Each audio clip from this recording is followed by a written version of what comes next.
We journeyed to Tobago East to visit the Tobago Cocoa Estate, where we witnessed firsthand the cocoa trees laden with healthy cocoa pods. After what felt like a semi-hike, we enjoyed the refreshing view of what looked like a sea of cocoa trees.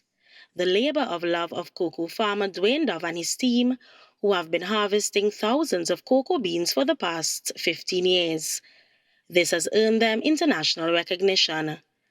Tour guide of the Tobago Cocoa Estate, Ricardo Gadsden Johnston, said their work has helped them increase their acreage. It's great to see that in Tobago we have the first 100% organic certified estate in Trinidad and Tobago. Now, during that period of time, we've had increased the acreage, so we have 25 acres under cultivation at the moment. Labor-intensive work goes into caring for the hundreds of cocoa trees on this estate. While today the trees are heavy with loads, for several years this wasn't always the case. Every bearing season we used to get like about 40%, 50% because of the parrots, the squirrels, and too much moisture in the soil. Manual interventions were implemented to save the crops. We used to use nets, which we used to cover each fully mature cocoa pod individually, right?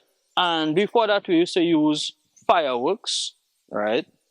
And then we used the hawks. In January 2024, a cocoa savior arrived through a bird squawker deterrent system, according to Ricardo. Used as part of the pilot project, financed by Digicel Foundation and Shell through CARDI and THA, and we have definitely seen drastic impact.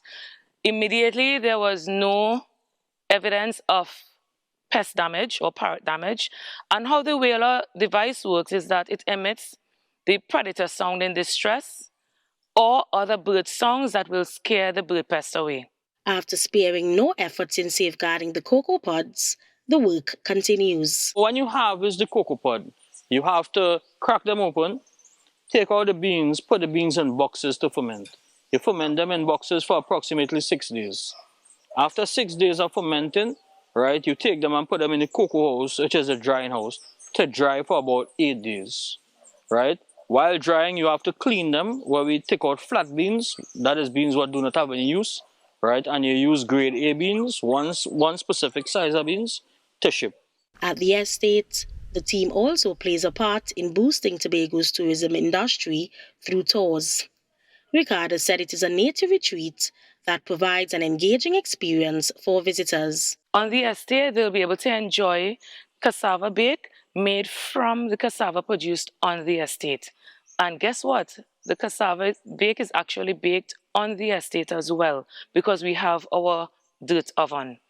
And about the beans itself, after the harvesting, fermenting, and the drying process, not all beans will be of top quality to ship. So the secondary beans, that's what's split or cracked, those are the ones that we'll be using to make our cocoa balls.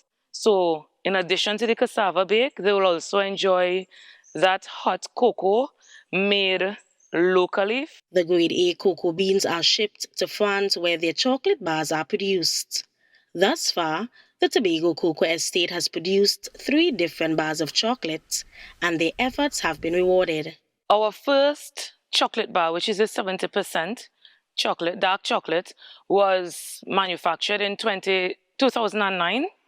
And after that, we were always, doing trial and errors, and that is where we came to gain an international award for our Laura, that is the 45% dark. And since then onward, we have been on the international scene. Ricardo noted what Tobago produces is unique, and so we must preserve and market our cocoa to the world. Because of the quality beans we have in Trinidad and Tobago, it's fine flavored and it fetches a very high price on the market compared to the bulk beans grown in other parts of the world. So as a result of that, we have to take a lot of care in the growing of the trees and also the harvesting and post-harvest.